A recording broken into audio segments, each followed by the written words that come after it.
आरक्षण मिल कौन दे सकता है? आरक्षण तो की बात होगी तो राज्य सरकार, केंद्र सरकार देती है। तो दोनों तो हम ही हैं, डबल इंजन की सरकार है। अगर कुछ मिलना है तो हम ही से मिलेगा। जिनके साथ हैं वो लोग कभी देंगे नहीं। संविधान के पॉकेट में रखने से कोई संविधान का ज्ञाता नहीं हो जाता। संविधान को मानना पड़ता है, संविधान की भावना को समझना पड़ता है। जिस तरह से प्रेस कॉन्फ्रेंस, अंतिम प्रेस कॉन्फ्रेंस हो रहा था, उसमें उनको भागना पड़ा।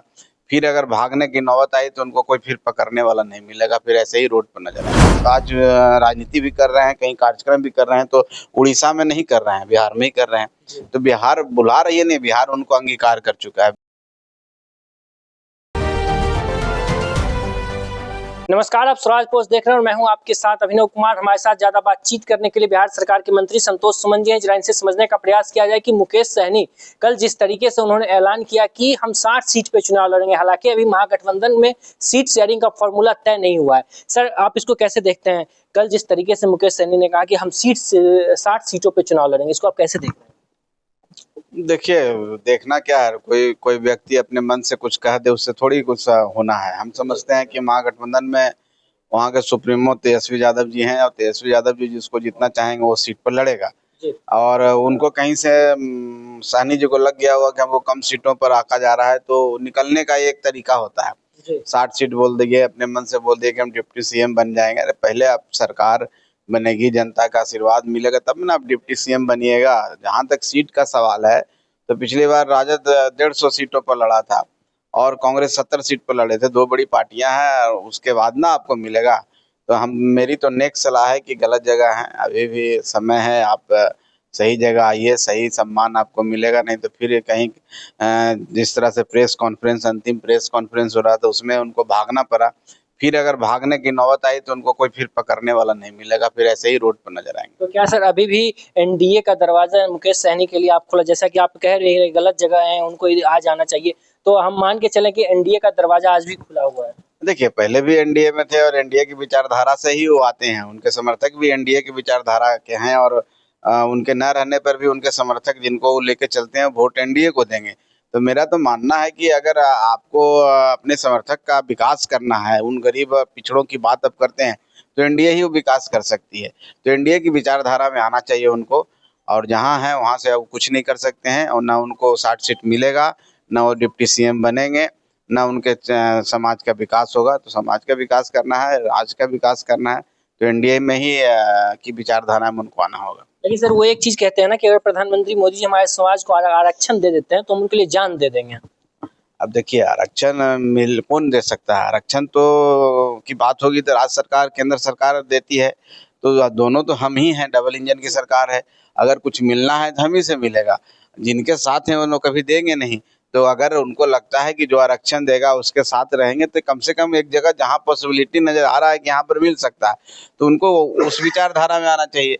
जहाँ पर कोई दूर दूर तक कोई नामो निशान नहीं, कोई मतलब ही नहीं है, उस विचारधारा में रहने से क्या फायदा? अच्छा सर, एसआईआर का जो मामला है उसको लेके हम देखे जाए, बिहार विधानसभा की हम बात करें या लोकसभा की बात करें, दोनों जगह खूब तल्ख देखने को मिला। अभी भी लोकसभा में तल्ख चल ही रहा है। लेकिन सवाल यहाँ यह है कि कल सुप्रीम कोर्ट में उसमें सुनवाई थी, लेकिन हालांकि सुप्रीम कोर्ट ने एसआईआर पे रोक लगाने से इनकार कर दिया। अब आप इसको कैसे देख रहे हैं, जिस तरीके से विपक्ष इसको एक मुद्दा बनाने का प्रयास कर रहा है?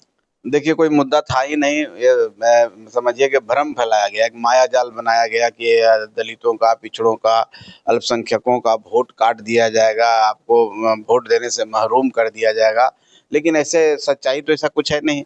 आप देखें कि सब हो गया, और कि सभी लोगों का वोट रजिस्टर्ड हो गया है, और माननीय न्यायालय ने भी इस पर मुहर लगा दी है, रोक लगाने से इनकार कर दिया है। तो इसका मतलब है कि चुनाव आयोग अपने जगह पर सही थे, और उनका जो काम है वो सही था, संविधान के दायरे में था। तो संविधान को सिर्फ लेने से, कि संविधान के पॉकेट में रखने से कोई संविधान का ज्ञाता नहीं हो जाता। संविधान को मानना पड़ता है, संविधान की भावना को समझना पड़ता है। वो भावना पक्ष विपक्ष के लोग नहीं समझते हैं, सिर्फ किताब लेकर घूमते हैं। राहुल गांधी जी को देखते हैं कि संविधान की किताब लेकर घूमते हैं। मुझे नहीं पता कि संविधान की कितनी जानकारी है। वो व्यक्ति किसी जमाने में एक प्रधानमंत्री जैसे इंस्टीट्यूशन को, जो उतना बड़ा पद होता है, एक संवैधानिक पद होता है, उनको माने उनको बेइज्जत करने का उन्होंने कोई कसर नहीं छोड़ी। एक बिल फाड़ के, सिंबॉलिक तरीके से बिल फाड़ के उस बिल को रोकवा दिया। तो अपने आप को संविधान से ऊपर वो समझते हैं, इसलिए संविधान की जानकारी इसलिए समझते हैं। तो उन लोगों के बोलने से कुछ नहीं होगा। माननीय न्यायालय ने मुहर लगा दिया। देश के जो स्वतंत्र संस्था है, जो संवैधानिक संस्था है, चुनाव आयोग जो 140 करोड़ जनता के चुनाव करवाती है, वो संस्था ने कोई काम किया तो निश्चित तौर पर वो संविधान के दायरे में होगा। सिर्फ भ्रम फैलाने से जनता को आप ऐसा नहीं है कि आप बेवकूफ़ बना सकते हैं। आज की जनता सब समझती है, वो मालिक है और सच्ची सरकार चुनेगी, एनडीए की सरकार चुनेगी, जो विकास की सरकार है, जो बिहार का भला कर सकता है, डबल इंजन की सरकार है, जो बिहार के विकास की रथ को आगे ले जा सकता है। जिस तरह से विकास हो रहे हैं, उद्योग धंधे आने शुरू हुए और हम तेजी से आएंगे, ये विश्वास हम लोग का है, क्योंकि जनता का विश्वास है और हम इस बार 225 सीटों से ज़्यादा सीट जीत करके सरकार बनाएंगे। अच्छा, आखिरी में सर जाते जाते, चिराग पासवान गाहे बगाहे लॉ एंड ऑर्डर को लेकर लगातार सवाल उठाते रहते हैं और उन्होंने गया की धरती से कहा कि अब हम केंद्र की राजनीति नहीं, बिहार की राजनीति करना चाहते हैं और बिहार की धरती हमें बुला रही है। इसको आप कैसे देखते हैं?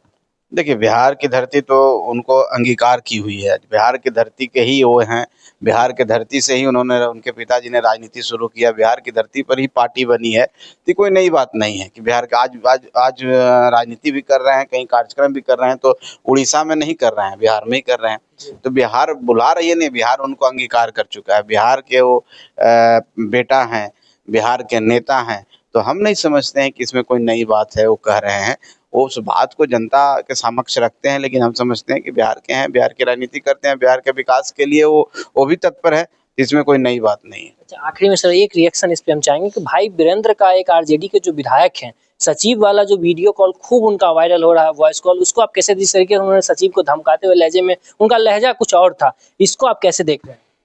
देखिए, उस ऑडियो क्लिप को हम भी सुने हैं, मेरे पास भी वो आया है। अब उसमें कितनी सच्चाई है उसकी विवेचना मैं नहीं कर सकता हूँ। जैसा कि ज्ञात हुआ है कि एफआईआर दर्ज कराया, उन्होंने आरोप लगाया है सचिव महोदय ने, तो उसकी जांच पुलिस करेगी, उसके में क्या तथ्य हैं, क्या सही है।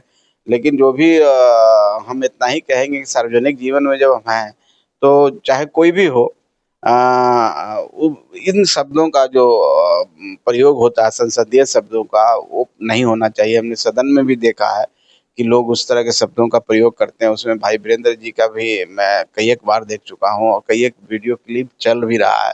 तो भाषा से परहेज करना चाहिए। आप जनता के विकास के लिए हैं, जनता के प्रतिनिधि हैं, उस तरह की भाषा कहीं पर सभ्य समाज में सही नहीं लगता है। तो अलोकतंत्रीय भाषा जो संसदीय जिसको हम कहते हैं, इन भाषा से परहेज करना चाहिए। काम देखिए, कोई व्यक्ति किसकी गलती है इसकी विवेचना मैं नहीं कर रहा हूँ, लेकिन उस शब्द के मैं सब खिलाफ हूँ और उस शब्द इस तरह के नहीं होने चाहिए। चलिए, वक्त देने के लिए बहुत बहुत धन्यवाद। आप लोग इस पूरी बातचीत पर क्या कुछ सोचते हैं, कमेंट में प्रतिक्रिया जरूर लिखिएगा। नमस्कार।